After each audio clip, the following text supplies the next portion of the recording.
50 में 51 में जब हमारे यहाँ पहली सरकार बनी तो उस समय राज्य कितने थे? 4। भारत में कितने राज्य? 4। ABCD। क्या आपको लगता है शासन करना आसान हुआ होगा? पंजाब वाला बोल रहा है कहाँ रहते हो? A में।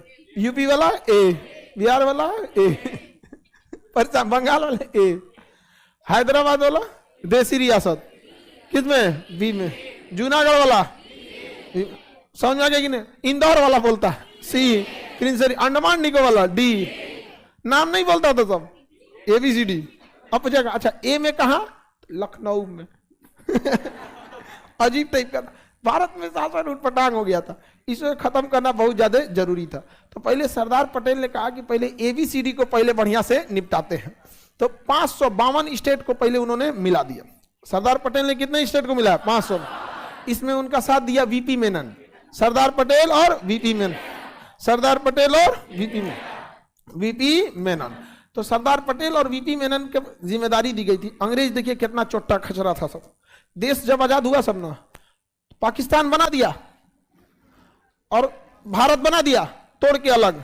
उसके बाद भारत के बचे राज्यों को कहा कि आप 552 लोग के सामने 3 ऑप्शन, भारत में रहिए नहीं तो अपना देश बना लीजिए। प्रसादी बनी ले भारत को, जितना मन उतना ले जाइए। सरदार पटेल आए, सबको लेटर लिख के भेजे, भारत में मिल जाइए, आपकी हर चीजों को माना जाएगा।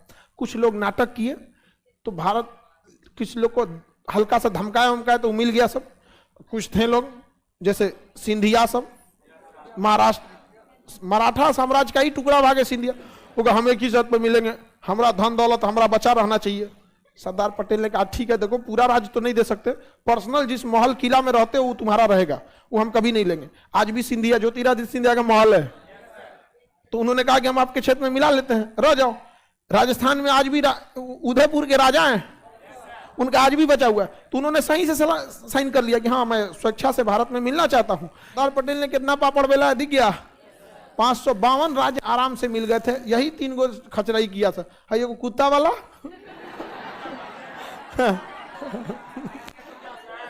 तो क्या इस व्यवस्था पे देश चल सकता है? ABCD नहीं चल सकता। तो भारत सरकार परेशान थी कि एक देश तो निर्माण हो गया, उसके अंदर राज्यों का निर्माण कैसे किया जाए, कहां से एक राज्य को तोड़ा जाए दूसरे राज्य से, बवाल हो जाएगा। कोई सुझाता था भूगोल के हिसाब से, अलग अलग राय थी। अगर भाषा के आधार पर राज्य घोषित करेंगे तो कई राज्य ऐसे हैं जिनकी अपनी पर्सनल भाषा नहीं है। मध्य प्रदेश हिंदी, राजस्थान हिंदी, यूपी हिंदी, हरियाणा में हिंदी, कमोबेश हिंदी ही आती है ना, तो कहां से करिएगा? यहाँ पे फिर एक समस्या आ गई थी, अब क्या किया जाए। लेकिन साउथ वाले जो थे वो तुले थे सब कि हमारा ABCD नहीं चाहिए, हमको अलग चाहिए। आंध्र प्रदेश का एक थे पेट्टू श्रीरामुलु, वो भूख हड़ताल पे बैठ दिए, कहे हमारा तेलुगु वालों के लिए अलग राज्य होना चाहिए, आंध्र प्रदेश हमारे लिए अलग राज्य चाहिए, हमको ABCD से मतलब नहीं, आप ABCD रखिए, हम अलग राज्य बनाएंगे। नेहरू परेशान हो गए, यार देश आजाद हुआ, इधर कश्मीर मुद्दा चल रहा है, उधर UNO में चल गया, इधर हरि सिंह पगलाया हुआ है और कुत्ता वाला उधर से चिल्ला रहा है, हैदराबाद शांत नहीं है, यार तुम काय को अपना राज्य मांग रहे हो हमका? तो कहना हम चाहिए, हमको यहाँ पर भूख हड़ताल पे बैठ दिया, 56 दिन तक खाने में नहीं खाया, मर गया। और जब मर गया ना, भयानक बवाल हो गया, कहा कि रे बाप रे, इतना जालिम तो अंग्रेजवा नहीं था सब जब खाना नहीं खाए मर गए तो भाई बवाल नहीं होगा। जैसे आप सोचिए ना, अन्ना हजारे भूख हड़ताल पे बैठे थे, यदि उनकी भूख हड़ताल से मृत्यु हो जाती, बवाल नहीं हो जाता। ममता बनर्जी जब नैनो का प्लांट लगा था सिंगरूर बंगाल में, तो भूख हड़ताल पे बैठे 13-14 दिन यहाँ पे, और 56 दिन तक भूख हड़ताल, अब मर गए। पूरा आंध्र प्रदेश वाला बवाल कर दिया, तेलुगु भाषा में बवाल, हमारा तेलुगु भाषा का अलग राज्य होगा, अंग्रेज से खतरनाक ये है। नेहरू का तो हालत खराब हो गया, कहा कि यार ये हमको कौन देश का शासन मिल गया भैया, यहाँ क्या हो रहा है। अंग्रेज बहुत उस समय दिक्कत था। अच्छा, यहाँ से अंग्रेज भी गए होंगे सब ना, बड़ी टेंशन फ्री महसूस किया होगा सब।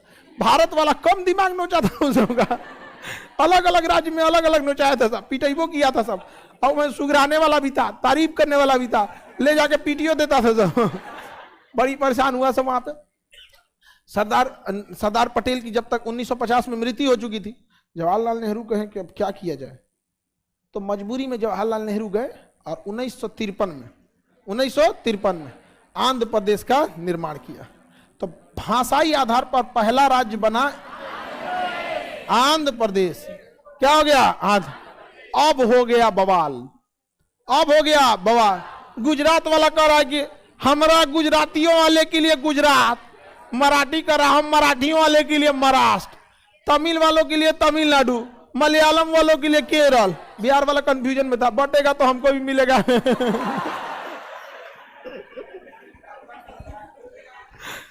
अब हो गया बवाल। जवाहरलाल नेहरू माथा पकड़ लिए कि भाई साहब ये देश का शासन बड़ी मुश्किल है रे भाई, यहाँ हम एगो का शांत करने चले थे, यही तो बवाल हो गया यहाँ पर। तब क्या किया गया?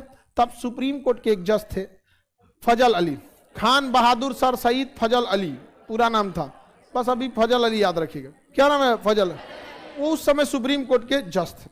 उनके जवाहरलाल नेहरू ने कहा कि देखिए आप कुछ ठोस कदम उठाइए, ये अलग अलग मांग कर रहा है, कल को कोई कहेगा कि हमारा हाई राज्य है, राज्य के आधार पर आपको अभी लगता होगा विभाजन कर दीजिए, सही है, लेकिन सोचिए अगर ये मामला तूल पकड़ लेता तो बिहार में 3 अलग अलग बड़ी भाषाएं हैं, साउथ में जाइएगा आरा बक्सर साइड में और इस में भोजपुरी, ऊपर देखेंगे तो मैथिली चल जाएगी, भागलपुर के समय अंगिका। तो अगर भाषा के आधार पर मामला तूल पकड़ता है तो हर क्षेत्र का कोई नेता खुद को फेमस होने के लिए भूख हड़ताल पर बैठ जाएगा। नहीं समझा? तो एक प्रधानमंत्री के पद पे बैठ के आप कोई डिसीजन एक झटके में नहीं ले सकते, क्योंकि ऐसे ही देखिए ना, भारत में ऐसा थोड़ी है कि एक राज्य में एक के भाषा बोली जाती है, एक के राज्य में कई भाषा बोली जाती है, हर 40 किलोमीटर बाद भाषा बोलने का टोन बदल जाता है। समझ में आया कि नहीं? क्या सिवान वाला भोजपुरी अलग बोलेगा, आरा वाला भोजपुरी अलग बोलेगा, आरा वाला खाना कहलिए रे, खाना कहलिए, और तो खाना कहलिए हमन सन के ना खाया हो पे सिवान का है कोई, हाँ तो ऐसे ना सिवान की भोजपुरी अलग है, हमन सन के अबे ना खाए हो, उधर आरा में हमने क्या अबे नहीं खींचा कहलिए।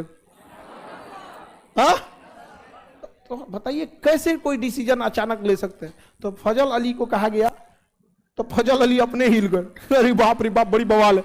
फजल अली ने 3 साल का समय लिया, कहा कि हमको 3 साल का समय दीजिए। तो नेहरू ने घोषणा कर दिया, जवाहरलाल नेहरू ने, कि सारे लोगों की मांगे पूरी होंगी, गुजराती भाई आप भी, मराठी भाई सब लोग शांति से रहिए। हमने सुप्रीम कोर्ट के जज फजल अली को आयोग बना दिया है, जैसा वो कहेंगे उसी हिसाब से होगा। 3 साल का समय लिया जाता है। 3 साल तक गहन अध्ययन के बाद फजल अली ने कहा कि भाषाई आधार पर राज्यों का गठन होगा, गुजरात वालों के लिए गुजराती वालों के लिए गुजरात, मराठी के लिए महाराष्ट्र, लेकिन शर्त यह रहेगा कि उन्हें स्वीकार करना पड़ेगा कि जिन्हें गुजराती आए या गुजराती ना आए, गुजरात में बसने के लिए गुजराती भाषा अनिवार्य नहीं होना चाहिए। महाराष्ट्र का निर्माण मराठी भाषा पे इसी आधार पर होगा कि मराठी आए या मराठी ना आए, आप इस पर सवाल नहीं उठा सकते। सारे राज्यों ने स्वीकार किया, हमारी समस्या ही खत्म हो गई यहां पर। और तब फजल अली आयोग ने 1956 में अपनी रिपोर्ट दिया, उस हिसाब से कुल 14 राज्य बने। ABCD समाप्त, ABCD समाप्त। क्वेश्चन पूछा था किस आयोग के सिफारिश पर भारतीय सरकार ने ABCD राज्यों का गठन खत्म किया था? फजल अली। पहली बार राज्यों का पुनर्गठन किस आयोग से? फजल अली। बवाल हो गया, फजल अली आए तो ऐसे कैसे लागू हो जाएगा आपका बात? हम काहे मानेंगे फजल अली की बात को? संविधान की ना बात मानेंगे कि ऐसे कोई अपनी रिपोर्ट थमा दिया कि लीजिए ये रिपोर्ट ऐसे हो जाएगा, हम काहे मानेंगे? कहा कि बात तो सही है, तो संविधान में संशोधन करना पड़ा और फजल अली आयोग को संविधान को जोड़ दिया गया। 7वां संविधान संशोधन, 7th अमेंडमेंट, 7वां संविधान संशोधन कब हुआ था? 1956। 1956 किसके रिपोर्ट को जोड़ने के लिए? अच्छा, अगर ये संशोधन नहीं होता और भारत का राज्य बना देते तो क्या लीगल रहता? कोई चीज लीगल नहीं होता, पहले आना पड़ता है किसमें? संविधान में बना। समझ में आ गया कि नहीं आएगा? तो भाषाई आधार पर राज्यों को मान्यता किस आयोग ने दिया? किस आयोग ने? भाषाई आधार पर राज्यों की मान्यता किस संशोधन ने दिया? 7वां संशोधन। 7वां संशोधन कब हुआ था? 1900। कब हुआ बाबू? 1956। कितने राज्य बने? 14 राज्य। कितने केंद्र शासित? 6। कितने राज्य बने? 14। कितने केंद्र शासित? वर्तमान में कितने राज्य होगा? हाँ, केंद्र शासित। केंद्र शासित देख रहे हैं कितना बवाल से भारत का गठन हुआ है। और फिर उसके बाद 14 से बढ़ते गया, बिहार टूटा, मध्य प्रदेश टूटा, उत्तर प्रदेश टूटा, पंजाब में से हरियाणा तोड़ा गया, पेप्सू राज था वहां पर, हरियाणा, पंजाब, हिमाचल प्रदेश, इस सब का निर्माण हुआ। धीरे धीरे ऐसे बढ़ते गए, अलग अलग जगहों पे अलग अलग मांग हो रही है। अब जैसे बिहार में कई लोग कहते हैं मिथिलांचल हमको